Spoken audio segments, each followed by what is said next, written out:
matin à tous ces gens. Aujourd'hui, un Français à l'EPFL bien accompagné.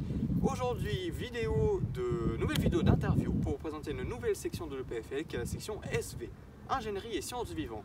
La section la plus connue, développée, attirante, la plus stylée que vous puissiez trouver, avec peut-être la micro et les maths parce que les maths c'est au-dessus. Et pour nous la présenter, nous avons aujourd'hui Clara qui va se présenter d'abord. Du coup, tu l'as bien vendue à la section. J'espère qu'elle va être à la hauteur de vos attentes. Donc, je m'appelle Clara, je suis en 3e année à l'EPFL. Je viens de France, d'Angers pour ceux qui connaissent, c'est à côté de Nantes. 44 RPZ. J'espère que je vais vous en apprendre un maximum sur la section SV et que peut-être ça va vous donner envie pour certains qui veulent venir à l'EPFL.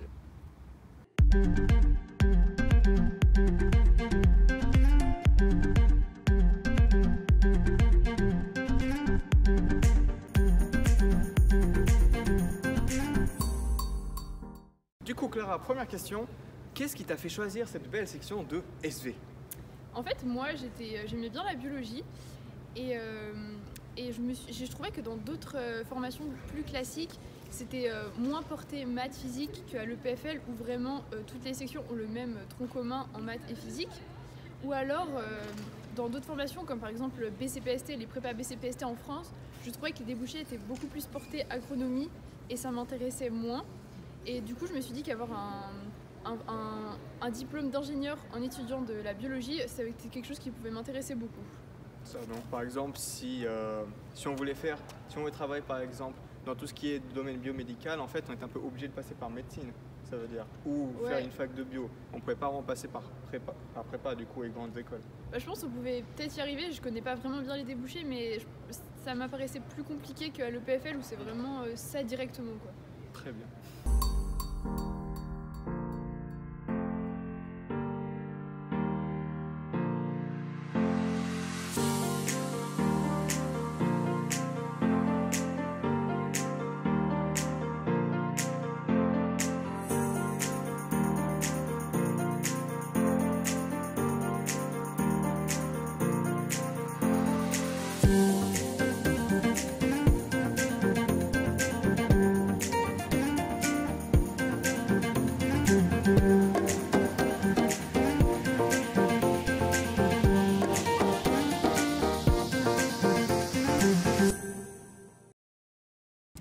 Et du coup Clara, est-ce que tu peux nous dire un peu quel est le but de ta section SV? Donc à quoi ça te prépare, à quoi ça te prédestine en tant que domaine, en tant que métier? Alors vraiment le but premier de la section c'est d'étudier les sciences du vivant tout en maîtrisant les domaines de l'ingénierie et c'est vraiment très utile par la suite au niveau de l'autonomie parce qu'on peut s'adapter facilement si jamais on a une tâche qui requiert de s'éloigner un peu de la biologie pure. On peut la faire nous-mêmes sans devoir appeler un physicien ou un informaticien puisqu'on a la formation de base. Au niveau des métiers, disponibles, c'est assez varié. Ça dépend surtout du master que l'on va faire. On peut très bien faire le master de la section, donc SV, et choisir différents majeurs comme neurologie ou oncologie. Dans ce cas, ça peut ouvrir les portes à la recherche ou même entrer dans une entreprise biomédicale ou alors dans l'industrie pharmaceutique. On peut changer de master et faire par exemple un master en data science où là c'est plus orienté informatique. Et il y a aussi un nouveau master, c'est le master MTE où c'est un majeur en management et un mineur en sciences de la vie. Très bien, donc tu peux faire plein de trucs très variés, donc ça va de guérir le cancer à bosser avec Amazon sur leurs algorithmes ou faire un entre-deux et faire une simulation informatique du cerveau, pourquoi pas? Tout à fait. Très bien. Et du coup, est-ce que tu peux nous parler un peu peut-être des enseignements de la section, donc des trucs vraiment spécifiques et aussi s'il y a des choses un peu plus générales? Alors au BA1, en première année, le gros bloc c'est vraiment le même que toutes les autres sections. C'est algèbre, analyse et physique. Au petit bloc on a 2 matières, on a chimie générale et programmation informatique. Donc pas de biologie au premier semestre. Ça arrive seulement au 2e. Où dans le petit bloc donc on a biologie, plus chimie organique, plus encore de l'informatique, de la programmation. Le gros bloc c'est le même généralement que les autres sections, c'est maths physique. En 2e année on a plus de biologie, il y a généralement 2 voire 3 matières par semestre. Et en troisième année, c'est plus des matières à options. Donc on peut vraiment choisir comment orienter sa troisième année, si on veut faire plus d'informatique ou plus de biologie. Il y a une autre spécificité en troisième année, c'est qu'il y a la possibilité de faire la passerelle médecine. Donc en prenant certains cours et en rattrapant les quelques matières, on peut directement passer en troisième année de médecine en faisant le concours de troisième année que les troisième années de médecine font. Et du coup, ça demande un peu de préparation forcément de rattraper les autres matières. Mais si la personne est intéressée, ça peut vraiment être très pratique. Très bien, c'est une belle opportunité, je trouve, en tout cas, qu'il n'y a pas, j'imagine, dans toutes les formations. Donc par exemple, ceux qui font, je ne sais pas, une prépa BCPST en France ou même une fac de bio, je ne sais pas s'il y a telle opportunité. Peut-être en fac de bio. Je suis pas sûre qu'on puisse directement passer parce que là on arrive en troisième année, donc c'est pratique.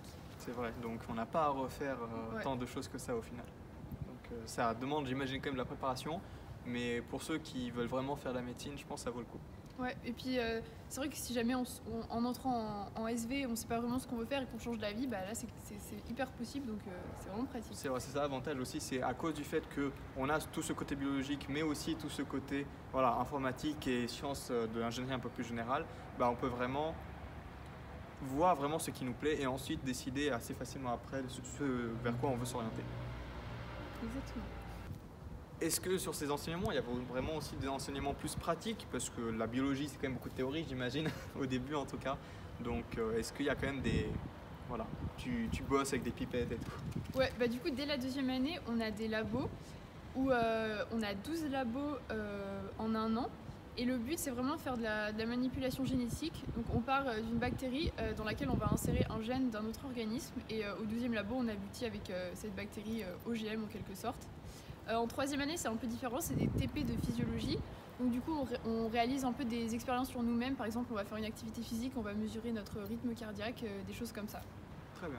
Et toi, qu'est-ce que tu avais préféré? Plus deuxième année où il y avait plus un côté on manipule le vivant, on a une influence, voilà, on est des créateurs, ou troisième année, c'est un peu plus de la médecine, j'ai envie de dire, traiter quelque chose, je sais rien.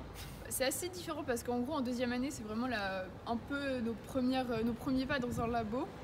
Donc c'est assez la partie pratique c'est assez intéressant. Après il y a tout ce qui est rapport, on doit écrire nos rapports et ça prend beaucoup de temps.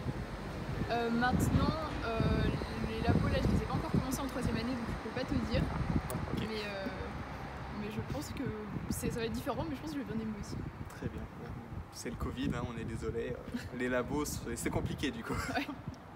Maintenant, nous sommes du coup devant le Rolex, la bibliothèque de l'EPFL, le bâtiment le plus connu, je pense, de tout l'EPFL, pour son style architectural et aussi pour sa symbolique de tous les étudiants en galère pendant la révision.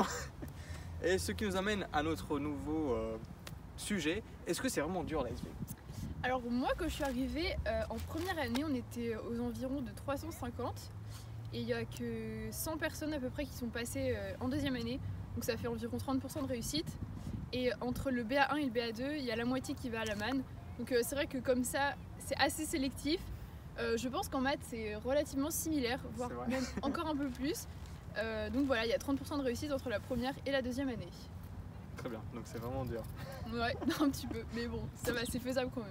Et maintenant, je pense la partie qui va intéresser le plus de gens, c'est un peu quelle est l'ambiance de la section. Est-ce qu'il y a beaucoup de fêtes? Est-ce qu'il y a beaucoup d'événements? Comment ça se passe? Alors moi j'adore l'ambiance qu'il y a dans notre section. Je vais parler pour ma première et ma deuxième année parce que bon cette année ça va être un petit peu mort l'ambiance. Covid oblige. Ouais. Mais du coup on a un très bon coaching. On a deux sections on a deux organisations qui permettent de faire des apéros. Donc il y a le coaching d'un côté et le pôle anime de l'autre. Le pôle anime organise le repas de section Halloween. Et vraiment Je découvre des choses. C'est bien. Vraiment très bonne ambiance. L'organisation est vraiment très bien faite et même en amphi il y a une bonne ambiance, les gens s'aident beaucoup, donc c'est vraiment bien. Et du coup est-ce que niveau budget, étant donné que c'est une grande section, qu'il y a beaucoup de recherche et tout, vous avez un budget assez conséquent? Le coaching il a un très bon budget, en plus il y a aussi le pôle anime qui a un budget, ce qui fait qu'on fait vraiment différents apéros tout au long de l'année, c'est vraiment très vivant. Et souvent, le dernier apéro qu'on fait, le coaching et le pôle anime se réunissent et souvent on loue une terrasse dans différents bâtiments de l'EPFL et on fait vraiment une super soirée et c'est vraiment super bien pour finir les cours. Ouais, on n'est pas ça en maths pour le coup. Et du coup, autre question qui me vient dans l'oreillette, c'est est-ce qu'il y a en effet beaucoup de filles dans la section SV? Bon, alors si on compare à d'autres sections comme les mécas ou les maths, la réponse est clairement oui, il y a plus de filles, on doit être à 60% à peu près. Mais bon, je pense que c'est surtout dans les autres sections où il y a moins de filles que... Je confirme, donc en gros la moyenne dans tout le PFL c'est à peu près 30% je pense de filles. Nous en maths on est à peu près dans la moyenne. En méca je pense que c'est, allez, beaucoup moins, Ouais, je veux dire max 10% pour être c'est un peu gentil. les opposés, Mika et SV niveau C'est ça, filles, donc choisissez pas votre section en fonction de ça, mais s'il y en a qui veulent, voilà, vous pouvez être au courant de où il y a des filles, où il y a des gars. Nous arrivons à la fin de cette vidéo, on espère que ça vous aura plu. qu'on a répondu à toutes vos questions, que ça vous a donné une bonne image de la section SV, que ça vous a donné envie de venir à l'EPFL voir dans la section SV. Et voilà, si jamais vous avez encore des questions, n'hésitez pas à les poser. Donc soit en commentaire, je serai ravi d'y répondre, ou si je ne le fais pas, il y a d'autres gens qui y répondront. Ou sinon, posez-moi la question sur Instagram, donc toujours @français à l'EPFL. Et voilà, vous trouverez certainement une réponse. Je vous dis bonne soirée, abonnez-vous, répondez à la bonne parole, et à la prochaine. Ciao!